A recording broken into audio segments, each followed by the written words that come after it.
Hello friends, வீட்டிலேயே ஹெல்த்தியான ragi biscuit எப்படி செய்கிறதுன்னு தான் பார்க்க போகிறோம். அதுக்கு தேவையான பொருட்கள் என்னென்ன எடுத்திருக்கேன்னு பார்த்தீங்கன்னா, 1/2 கப் அளவுக்கு நெய், 1 கப் அளவுக்கு ராகி மாவு, 1/2 கப் கோதுமை மாவு, 3/4 கப் அளவுக்கு நாட்டு சர்க்கரை. கொக்கோ பவுடர் ஆப்ஷனல் தான். இப்போ ஒரு மிக்ஸி ஜாரில் ஏலக்காவும் நாட்டு சர்க்கரையும் சேர்த்து நல்லா பொடி பண்ணி எடுத்துக்கோங்க. இப்போ ஒரு மிக்சிங் பவுல் எடுத்துகிட்டு அதில் நெய் சேர்த்துட்டு நம்ம அரைச்சி வச்சுருக்கிற நாட்டு சர்க்கரையை இதில் சேர்த்து 2 பிஞ்ச் அளவுக்கு சால்ட்டு சேர்த்து நல்லா மிக்ஸ் பண்ணி விட்டுக்கோங்க. கூடவே 1 கப் ராகி மாவும் 1/2 கப் கோதுமை மாவும் சேர்த்து நல்லா மிக்ஸ் பண்ணிக்கோங்க. கொக்கோ பவுடர் ஆப்ஷனல் தான், ஒரு ஃப்ளேவருக்காக நம்ம சேர்த்துக்கலாம், இல்லைனாலும் விட்டுறலாம்.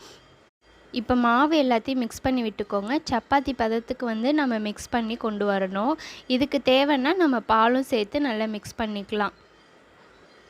இப்போது நம்ம சப்பாத்தி மாவு மாதிரி உருட்டி வச்சுட்டு ஒரு 10 நிமிஷத்துக்கு அப்படியே விட்டுறலாம். அதுக்கப்புறம் சின்ன சின்ன உருண்டையாக எடுத்து நம்ம உருட்டிட்டு உள்ளங்கையில் வச்சு லைட்டாக ப்ரெஸ் பண்ணிங்கன்னா இந்த மாதிரி ஷேப் வரும். உங்களுக்கு தேவைன்னா ஸ்பூன் வச்சு நம்ம ஒரு டிசைன் கூட கொடுத்துக்கலாம்.